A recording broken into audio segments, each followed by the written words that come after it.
Nii, olge hea. Ikkagi see Tallinna tänavate puhtus ja kivid ei ole ainult korras, vaid see pori, tolm, kas või sellest nii hommikul puhta särgi selga ja juba lõunaks on see tolmune ja must. Et millest on tingitud, et Tallinna linn ei ole puhas. Võtame võrdluseks Helsingi meie kõrval, kus on tõesti puhtus ja kord on tunnetatav. Aitäh teile. No nii, isiklik kogemus. Tänases vist Päevalehes kirjutab Andres Jõever väga ilusti ühe niisuguse asja, et tema on pannud Eesti ajakirjanduses seda tähele, et kui Tallinnas on võimul Isamaa, siis kirjutab ajakirjandus, et Tallinn on puhas ja ilus. Ja kui Tallinnas on võimul Keskerakond, siis kirjutatakse, et Tallinn on väga must ja räpane. Ja siis ta teeb sellest järeldus, et tegelikult ükskõik kummad neist kahest on võimul või keegi kolmas. Ikkagi on tegelikult linn ühesugune. Põhjustest ma teile juba rääkisin. Ma usun, et kõik linnavalitsused on püüdnud kaasa aidata sellele, et linn muutuks paremaks, aga nähtavasti on ikkagi olnud olulisemaid prioriteete, millega tegeldakse. Kui meie saame selle ühe asja veevarustuse ja kanalisatsiooni korda, siis see peaks mõjuma ka sadevetele. See tähendab, et igasuguseid loikusid ja lompe ja sellist muda, mis voolab tänavatele, peaks olema märksa vähem. See peaks aitama ka sellele kaasa, et meie tänavad lähevad puhtamaks. Aga kas mingites kemikaalides ei ole asi, sellepärast, et tõesti need autod näevad ikka päris kohutavad välja küll, või need samad, mida kasutatakse näiteks Soomes, Rootsis, veel kuskil? Ega te sellega kursis? Ei usu, et ainult kemikaalides on asi. Siin on küll vahepeal olnud ju mitmesuguseid hüpotees, aga ükskõik missugune linnavalitsus ka ei ole olnud, ega sellest ei ole suurt tulu tõusnud. Need tänavad paraku on sellises seisus, nagu nad on, mis ei tähenda seda, et me peaksime kaotama lootuse. Ma ise usun, nagu ma juba ütlesin, et ikkagi sadevete kanalisatsiooni korda saamine peaks ka meie tänavate seisu parandama. Nii, meil on taas küsimus. Hallo, olge hea. Ja palun. Nüüd katkes see kõne kahjuks. Kuigi viimasel ajal on see meie telefon näidanud üles kadestamisväärselt head seisu. Kohe, palun. Nii, meil on taas helista. Hallo. Tere õhtust. Küsimus järjekordselt.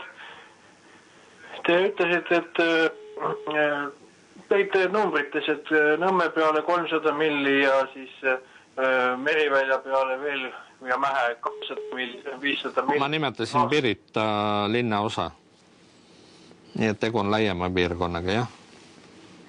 Jah, aga küsimus selles, et kui linn ehitab selle torustiku välja, et kas ta siis annab selle, kingib selle Tallinna veele või Tallinna vesi ostab selle välja, sest pärast hakkab Tallinna vesi ju veel täiendavatest kende inimeste käest, kes ju nii-öelda teenustasu küsima, mis nagu teoreetiliselt peaks katma siis need tehtavad kulutused ära, aga küsimus selles, et kas siis tähendab, kuidas on siis suhe Tallinna poolt ehitatava torustiku ja Tallinna vee vahel, et kas bilansist bilanssi aitäh eest või siis mingi rahalise suhte järgi? Ei, küsimus suhtus konkreetne jälle. Jah, küsimus on konkreetne ja vastus on sama konkreetne kõik, nii nagu oli ette nähtud nendes lepingutes, mis sõlmiti Tallinna veega siis, kui Tallinna vee aktsiad müüki anti. Ega mulle see torustiku üleandmine väga ei meeldi, ma arvan, et kunagi võib see panna meid keerulisse seisu, aga seda punkti ei ole minu meelest kellelgi õnnestunud nendes lepingutes ka muuta. Aga kui see oleks näiteks linnale kasulikum, siis võiks ju midagi ikkagi kuidagi moodi vast muuta. Vaadake, me ei alga ju valgest lehest. Me alustame sellest, et mitte meie linnavalitsuse ajal sõlmiti lepingud, millega Tallinna vee enamusaktsiad läksid müüki. Nüüd järgneval etapil me seda lepingut tõesti meil õnnestus mitmes suhtes muuta, aga me muutsime või suutsime seda muuta just nende asjade suhtes, mis tundusid tol momendil kõige olulisemad ja inimestele kõige valulisemad. Me suutsime muuta selles osas, et esimesed aastad peale meie võimule tulekud üldse ju vee hind vahepeal ei tõusnud. Meie jaoks oli see väga suur saavutus. Teiseks me suutsime muuta seda, et kui vee hind hakkas tõusma, siis mitte nii järsult, nagu ta oli algul planeeritud, vaid 2 korda aeglasemalt. Ma arvan, et Tallinna inimestel oli see ka tähtis ja seda me saavutasime. Aga ma arvan, et see oli ka piir. Muide, ma tahaks siia kõrvale öelda veel ühe asja. Nende Tallinna vee lepingute positiivseks muutmise taga väga oluliselt oli Vladimir Panov, kes oli tollel abilinnapea ja keda ma praegu siit televisiooni kaudu tänan kõigi nende tallinlaste nimel, kellele vee hinna tõus mitu aastat jäi üldse vahele ja seejärel läks palju laugemaks, kui esialgu lepingutes oli kavandatud. Kui neid lepingupunkte pidi kogu aeg paremaks tegema selles mõttes, et vastuvõetavamaks linnavalitsusele... Mitte kogu aja, aga ühe korra see meil tõesti õnnestus ja see oli siis, kui me tulime esimest korda võimule ja meil oli nagu mõnes mõttes tõesti valgelt lehelt alustasime, aga praegu me enam ei oleks selle valge lehe peal. Teiste sõnadega... Kas ta siis sellisel juhul oli linnale kahjulik? Mina veidan, et tol ajal, kui see leping tehti, ma ei oleks pannud neid aktsiaid üldse müüki.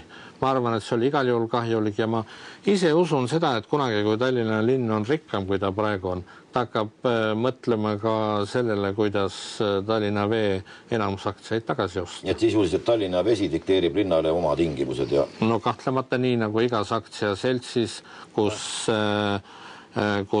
me oleme vähemusaktsiate omanikud, muidugi enamusaktsiate omanik dikteerib meile tingimused. Me võime ise ajada aktiivsemat või vähem aktiivsemat poliitikat, me võime vastu seista, mõnikord läheb midagi õnneks ka, aga kaugeltki mitte alati, sest kui läheb hääletamiseks, oleme me ikka vähemused. See on sama probleem, nagu oli Eesti Raudteega. Nii, ja palun küsimus.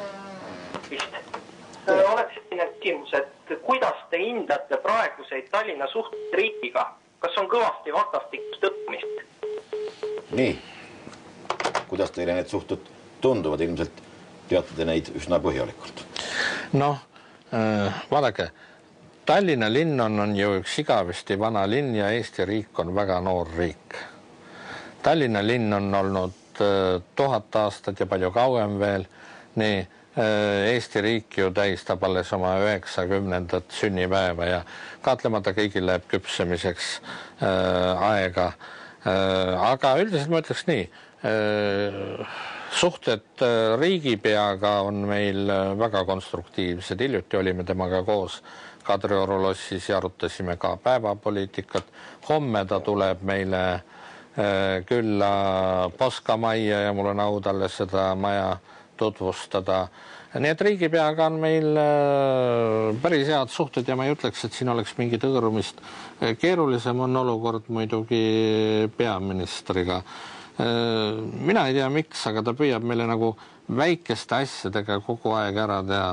Tal on aastaid jäänud munitsipaliseerimata Harju tänava piirkonnas riigi grundid, mida meile on ammu lubatud. Lauluväljak, kuigi kultuuriminister eelmine küll ja siis eelmine linnapea kirjutasid alla lepingu, et mõlemalt poolt iga aasta makstakse teatud summad, et lauluväljak järgmiseks laulupeoks üles ehitada. Nüüd jättis selle tegemata. Kultuuripealinna objekt, mille suhtes Brüsselis Eesti Vabariigi valitsus on ka andnud oma lubaduse, tegelikult selle raha jättis linnale eraldamata. Ta nagu püüab väikeste asjadega meile haiget teha ja see on võib-olla isegi rohkem naljakas kui valus. Aga noh, see on rohkem tema kui meie probleem. Kas see on isiklik? Ei, mina tea, ma ei usu, et see on isiklik, eks see tuleneb võib-olla sellisest inimese psühholoogilisest eripärast, aga ma ütleks niimoodi, et ega mäletate ju, kui